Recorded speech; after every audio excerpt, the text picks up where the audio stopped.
This episode of NOLA Film Scene is brought to you by the Law Office of Jana McCaffery. Welcome to NOLA Film Scene with TJ Plaideau. I'm TJ. And as always, I'm Plaideau. Season 5, TJ. Can you believe it? I can't believe it. I don't know. When we started this thing, I saw some stats about podcasts that said if you make it past 10 episodes, then you're doing pretty good because most people just give up before they even get to 10. Right. And then the next big milestone, I think, is 100.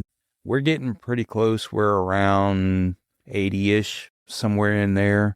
And we've been doing close to 20, give or take, episodes per season.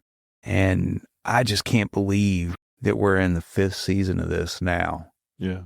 I feel like we've grown a lot, though, from the very beginning. Looking back at those early ones, I've started publishing some of the videos from the early seasons on YouTube. Right. We've just come a long way with the video and even the audio setup, I think. Yeah. And our own personal lighting setups, like Billy said. He was like, oh, I'm all washed out and y'all are in mood lighting. Yeah, that's right. We have Cajun Con coming up. So that's going to be the first part of the new season for us, is actually being at the event. So far, we've had the opportunity to sit down with 3 people that will be at Cajun Con: Billy Slaughter, Greg Berger, and Scott Ennis. One is the founder himself, Scott Ennis, who happens to be the voice of Scooby-Doo. Unmistakable voice. Yeah. Ruh-roh. Ruh-roh, Raggy. Then we had Greg Berger. And Grimlock. That's right. Yeah, do it one more time. Me, Grimlock. I just loved, he was my favorite Transformer. I mean, I loved Optimus, of course, but yeah. Here is a little preview of each of those guests. Billy Slaughter, how are you, my friend? I do very well. How are you guys?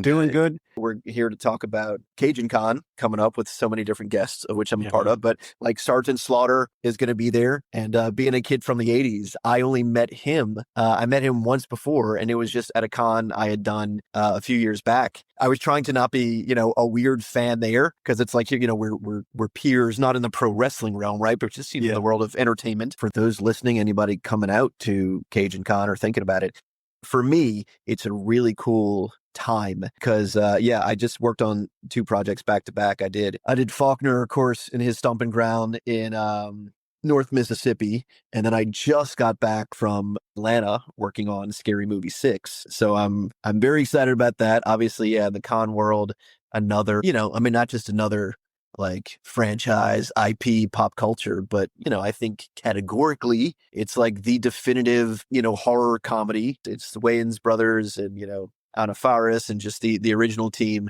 that stepped away for a while. They're coming back. So as far as also things done like authoritatively. And then in other news I can't talk too much about. So Cajun Con is on December 6th, right? We're all going to be there. Mm-hmm.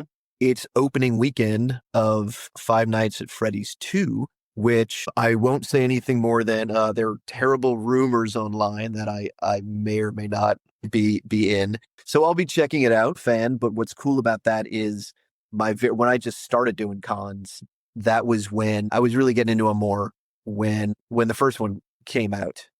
Came out doesn't do it justice, right? When it like blew up. Exploded, yeah. And so every con was just clamoring to get, all like any cast members they could, anyone associated from the first one. That's who I was doing all like my early cons with. This was right after the first season of Twisted Metal came out, which I'm in, the TV series.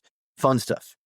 Very cool. What would you say is something that you experienced at cons that you didn't expect, since you were kind of a newbie in this past year to cons? What struck you as good or bad? I had attended cons, as a guest, as a fan, and then I started doing them more. What was great was the genuine connections, just with people, not just among us, colleagues across different mediums. Because like we were saying, you might be a guest, and then one of the other guests, you're a huge fan of their work and vice versa, or meeting people where it goes so far beyond something as simple as like, okay, they just want to snap your picture and move along, or you just want to sell them a picture and move them along. You get into just some really great conversations. you see families and sort of things that have been passed on generationally that then you get to be a part of. Yeah. So really, really great, I guess, the connectivity. And I mean, we know there's like just an increasing amount of things that divide us in life. It's really nice in the con world that sort of everything outside of that building is put aside. And it's like, dude, we're not just all fans of something. We're all fans of the same thing, and so it's really great when you can talk, trade stories, trade stuff, compare. I'm going to give you a word. So I love that. You can use from now on. Community. There you go. Yeah, it absolutely is. Billy, we've enjoyed talking to you as we always do, but always so much fun. We have another great guest who's going to join us for Cajun Con, and you are, sir? Me Grimlock, me Dinobot leader. I mean, it's me, Greg Berger. How's it going? That is so awesome. Greg, nice to have you. Hey, thanks. I always loved, hearing your work. I think you did, was it Mysterio? Yes, Quentin Beck, master of special effects and treachery. Always good. Always good.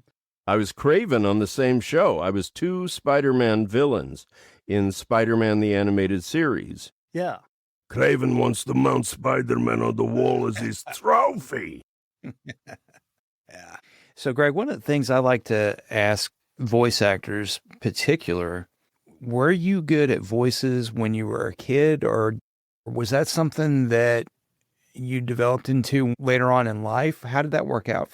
It's a really cool question. My mother used to tell me that when I would ride on the bus with her, and I guess I would, taken with the way I thought people were going to sound, that I would engage strangers in conversation just to see if they sounded like they looked. So I've always, I'm an actor, stage first, last, and always, but my characters tend to be voice-driven. Not that they're not realized in 3 dimensions, but that's kind of a secret for those who want to be in the industry. They're not really casting voices, they're casting characters. And a character who's realized in 3 dimensions, you know immediately how they sound, or you find out in the audition process. Either way, you have to be sort of grounded in a character before the voice makes any believable sense. And once you're there, the goal in the audition is to surprise yourself while you're surprising them. Because no matter what you bring in, they're going to tinker with it to find out how directable you are. Sure. So to get, and I'm all about in life, in animation, on stage, in any pursuit, you try to make every effort collaborative. So if the writer's giving you 1,000,000 clues, pay attention. If the artist is giving you 1,000,000 more, pay attention. They got there way before we step into the booth. We're like the last in and the first out, and we get a disproportionate amount of the, adoration, approval, pick a word. Anyway, I like the collaborative nature of it. So yes, I've always been smitten by voices and what they reveal about the people who have them. That's awesome. And you're not the first actor that has said that that's one of the things that they enjoy about voice work is the collaborative nature of it. When you were recording in the days of Transformers or Men in Black, any of those, was it the Andre Romano style where everyone was in the room, like a teleplay, or was it like nowadays where it's singular? For me, in those days, I was doing Transformers and G.I. Joe at the same time. Wally Burr was directing both, and he insisted that everybody in a scene be in the room at the same time. He said, and I absolutely agree, that whatever it is becomes more contagious when everybody's present. If it's saving the galaxy, it becomes more urgent. If it's combat and G.I. Joe kind of reality, that becomes, you know what I'm saying, more contagious, more energetic, more bonded. At the same time, I was doing Garfield and Friends, and everybody recorded ensemble at the same time in the same studio. That becomes contagiously silly and stupid and fun. But it also, it builds chemistry between characters. in interactive gaming and more recent animation, it's become the exception rather than the rule. You tend to record isolated with the relationship between you and the director on the other side of the glass. We see each other, but not the way we did in the golden days. I have made friends for life because we were spending as many hours in the studio, in the green room, in the parking lot, as we were, with our families when we left. There was time to really get to know each other, and I bumped into those same people through the course of my career, friends for life. But we see each other in studios like regular, because G.I. Joe and Transformers in particular, I think the casting launched a lot of careers, not just the gig, not just the series, but people who had, thankfully, like me, careers for a lifetime. A lot of versatility in the room. We'll be right back. Have you been injured? New Orleans-based actor Jana McCaffery has been practicing law in Louisiana since 1999, specializing in personal injury since 2008. She takes helping others very seriously, so if you've been injured, Jana's offering a free consultation and a reduced fee to fellow members of the Louisiana film industry. She will handle your case from start to finish.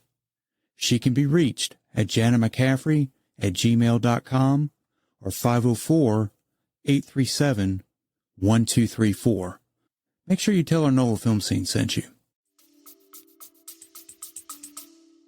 Let's switch to cons, since we're here promoting Cajun Con, December 6th and 7th, Lamar. Yeah. Center, Gonzales, Louisiana.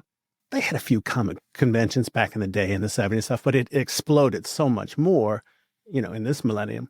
Let's explore that for. What were your thoughts when it first started? I kind of became aware of the reach of that convention phenomenon at a BotCon. It was me and Michael Bell, who you mentioned, and John Stevenson, all from Transformers. It was a BotCon. It was my first BotCon, and we were tired from travel, and we walked into the lobby of the hotel, and we might as well have been the Rolling Stones. It was rock star treatment from the minute we walked in. We were surrounded by people. It had been some years since I'd been involved with the franchise, and I was kind of not aware of the twists and turns that the storyline and even incarnations of Transformers had taken. People enveloped us. We checked in, and it was kind of sensory overload. There was so much love coming at us that none of us were prepared for it. Anyway, it opened my eyes not only to fandom as sort of the invisible member of the ensemble. Earlier, I used the words humbling and empowering. It's both of those things, You don't want to beat your chest too hard because you're just trying to exceed expectation when you walk into the studio. But these are all things I could never have foreseen, and it's just a real sort of fringe benefit that I didn't know that I was creating over the, let's say, decades, because it's been decades. But there are so many people as familiar with my work as I am that it blows my freaking mind. So we talked with Billy Slaughter, he's our friend, and he talked about that community building, that fan interaction where he has touched someone's lives, and then they touch his at the cons, which not only does everybody a good boost, but it also, as actors, will get us through the lean time. More than you can possibly imagine. We don't know what the things we do mean to the people who embrace them. Can you think of one of your favorite, one of the most positive experiences you had with a fan? I'll give you a good one. Cool. I was tasked with Spirit, the Native American member of the G.I. Joe, who says possibility and impossibility are states of mind. In my mind, there is only the possible, that which can be done. And I tried to bring to him, I'm not Native American. My wife's family is, but that wasn't significant. It's very significant, but I couldn't claim that as my own. So I tried to invest Spirit, who has this epic battle over seasons with Storm Shadow, and they're respected adversaries and esteemed opponents. Anyway, I was at a convention, and someone came to my table and introduced himself as Navajo Nation. And I said, I know where this is going, thinking that he was going to talk about diversity in casting, which I approve of, I endorse. But he said, that's not why I'm here. He said, I grew up feeling invisible. And when Spirit appeared on camera, and all of the traits that you gave him made me feel seen, I said, get over here and give me a hug. And Wow. you just made my day, my week, and my month. So things like that are just very, very powerful. Right. Yeah, Well, we met as strangers and we leave as friends. Excellent. that's right. I look forward to seeing you there. I look forward to seeing everybody there. First Cajun Con, we're going to blow the doors off. Scooby-Doo, where are you? And we're live with the man himself, Cajun Con founder, Scott Ennis. How are you, my friend? Well, doing pretty good. I got to give a little credit to my sidekick, Nicole Elmore. She drives me all over to the cons, all over the country. And, people ask us what inspired us to really want to get Cajun Con going. And, nothing to get. There's some great cons out there, man. I mean, some great people actually get it. But we go to a lot of cons that don't get it. And, you walk in, I always say you can always tell you're in for a long weekend when you go, where's the green room? And they go, what is that? And you're like, the food and stuff. And they're like, yeah, we got a Keurig back there and there may be some fruit, but were we supposed to get you a green room? You're like, okay, yeah, that's going to be a long weekend. So we would spend a lot of time going, that's wrong. This is wrong. This is set up wrong. Cause I'm a promoter by heart. Yeah. I do a lot of big concerts and all that stuff. And I just said we should do our own con, and here we are. We started this 2.5 years ago, and we started collecting vendors' information like a year and a half ago, and maybe longer than that. And then last June, not this June, the June before, we launched the website, and people are crazy because we were calling and inviting our celebrity friends to be a part of this. And they'd be like, oh, yeah, I'm not doing anything in December. And I'm like, now, keep in mind, this is December 2025, not 4. And they'd go, dear God, that's a whole lifetime away. I don't even know what I'm doing next week. So, it was hard getting people to commit, but we did. And in one button, I kid you not, we made one mass email to vendors. And I remember going, God, I hope we sell a couple of vendors today. We sold out 200 vendors in one afternoon. Wow. I was like, okay. So I called Nicole. I said, yeah, I guess we're doing a con officially now. So I'd be lying, guys, if I didn't say I wasn't a little bit puckered. You're coming to the end. It's the finish line, and you got no gas, huh? Well, it's funny because I told Nicole we tease each other going to cons and everything. I said, you do, it'll be like 3 a.m. We're driving back from Amarillo or something, back to Baton Rouge. And I'll go, well, you do know if we crash and burn on this deal, we'll never set foot in another con. She goes, yep. And I go, I'm just letting you know, we're excited about it. I think, we've been promoting it a long time. Tickets are free. So folks can go to CajunConLA.com and download the free ticket. All you got to do is screenshot it. You don't even have to download it. Just screenshot it, show it at the front door. We'll put a 2-day wristband on you. You're in like Flynn. I've always wanted to reunite the Wonka kids, and we're doing that. And so by doing that, I put together a Wonka set where they will be signing. And I'm not afraid to tell you this because it's kind of almost embarrassing that I did this, but it's my love for Wonka. We spent $10,000 just on the Wonka set.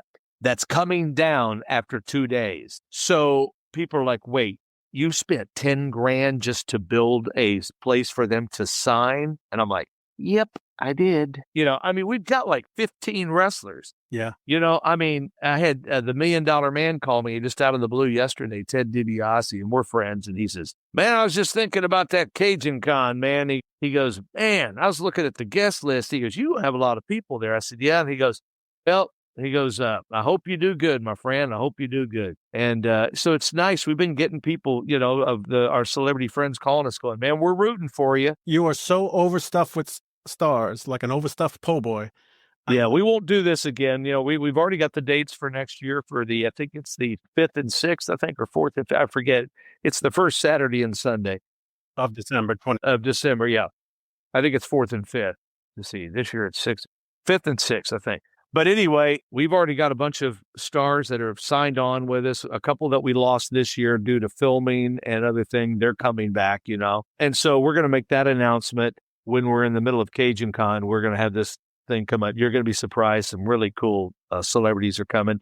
But we won't do 85 celebrities again. I've learned my lesson. We'll probably keep it around 40. It's a lot to undertake. We hired 8 Lug Circus, which I got to give them a plug because I met them at Smoky Mountain Fan Fest up in Tennessee. They're a women-ran organization.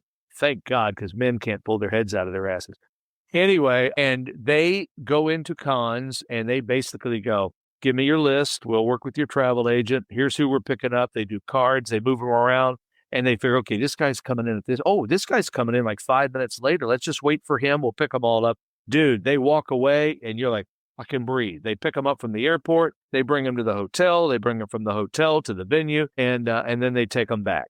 So that's been a blessing. I got a hats off to those ladies. 8 Lug Circus. If you're a con listening to this, man, look them up. They are wonderful, and they're funny as all get out. You said you locked in vendors really fast, and I mean, certainly wrangling that many celebrities can't be easy. What's been the most challenging part to put all this together?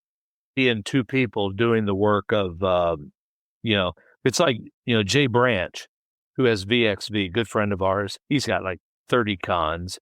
And I go into his cons and we sign at his cons and set up. And I'm looking at all these volunteers and just his staff, just his paid staff. He's got 30 people.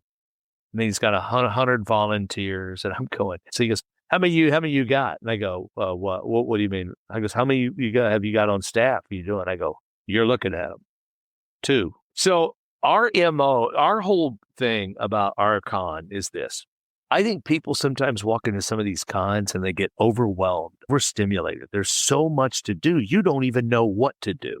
And I think cons have gotten away from what they really were scheduled, they were put out there to do. It was fans, vendors, stars. Boom. Now we've got gaming. We've got TV, we got after parties, and you're like, okay, I don't even know where to start. We're going to need to scan your wristband. Then you scan this, you do this, you got this, and then blah, blah, blah, blah. Man, I'm like, I don't even know what to do. I don't even know which door to go into, And I said, we got to get back to simplicity, man. We got to get back to vendors, stars, fans. Boom. Let's do that. And Brian's going, yes, finally. Yes, that's what we're doing. We're not, do people go, so who's on your panels? I'm like, there are no panels, okay? Yeah. Now, I'm not saying we won't add some panels down the road, but I talk to a lot of my celebrity friends, and I ask them, if you could delete anything from a con, and I'm not making this up, I'm just telling, not everybody would say this, but I'd say 90%. Everybody says, oh, I'd delete the panels in a heartbeat. And I'm like, why? And they go, well, I'll tell you why. Because every time you do a panel, you have the same 4 people sitting out there asking the same question. What was it like, Freddie, to wear the glove? It was an honor. It was really, really nice. It was really an honor. Next question. Yeah, was it long putting the makeup on? It was. It was 20 hours a day. It was bad. Next question. Meanwhile, now not for somebody like Robert Englund, who's a monster star. I love this guy. But, for people like us, I mean, it's like you got the same 6, 7 people out there. Meanwhile, you have to leave your booth and you've got, 20 people in line and you're like, hey, folks, I'll be right back. I got to go do my panel. Well, you're going to lose that money. They only have so much money. And if they don't want to go to your panel, they're going to walk away and they're going to go spend it. So basically that panel costs you, anybody on an average, $1,000, $2,000 to go do a panel. Like, gone. Another thing we deleted was, and really the same principle works for the pro photos, because most of those celebrities will get 4 people buy their pro photos. Like mine, I get 4 or 5 people at a con. I told them, just take me off those things. I don't want to do it. I'll make more money standing there taking a selfie in front of my banner with a fan than I am walking halfway across the block to take a professional shot. So nothing against the pro photos. I'm just saying, for me personally and the people I talk, it's the scenes. Now, we did do it because you have a lot of fans that want that professional photo with Art the Clown, and he's going to be in the Santa outfit. And so we're going to do that. And then you've got the Willy Wonka, the whole reunion. So we decided, okay, we'll do the pro photos and mainly concentrate on Art the Clown and the Wonka Kids. We did put some of the other big names in there, but again, it's been Art the Clown and the Wonka Kids that are getting the buys. Next year, I can tell you right now, I probably will cancel. I won't do pro photo. All right, guys, I'm looking forward to seeing y'all. Yeah, likewise. I'm off to save the wizard. Well, thanks, Scott. Thank you so much for joining us. We'll see you in a couple of weeks at Cajun Con, CajunConLA.com. Download the free ticket. And never forget, you're going to see the NOLA Film Scene there. We're NOLA there. We're Film gonna be there. Scene, they are going to be there. Man, those were great interviews. They were, for sure. Scott certainly has a lot going on leading up to Cajun Con. I just can't imagine everything he's having to juggle to put that event at that scale, over 80 celebrities appearing, and he's doing it alone, just him and his wife, preparing all of that. So he certainly has a full plate. Yeah. And then just what they spent on the Willy Wonka Kids, backdrop, the whatever, I can't wait to see it. Yeah, for just a one-time event, it's going to be incredible. The whole event, it's going to be a little bit of a different approach to doing a convention. Mm-hmm. Hopefully the changes will be positive ones. Yeah. Like we started out with certain expectations for the podcast, and we still strive for the best, but we probably overdid it, where we could relax on this and strive for more and whatever it was. And so I think he's going through those kind of growing pains with his first con. Yeah, that's for sure. So hopefully we will see you at Lamar Dixon. If not, we hope you enjoyed the episode and look for the full versions.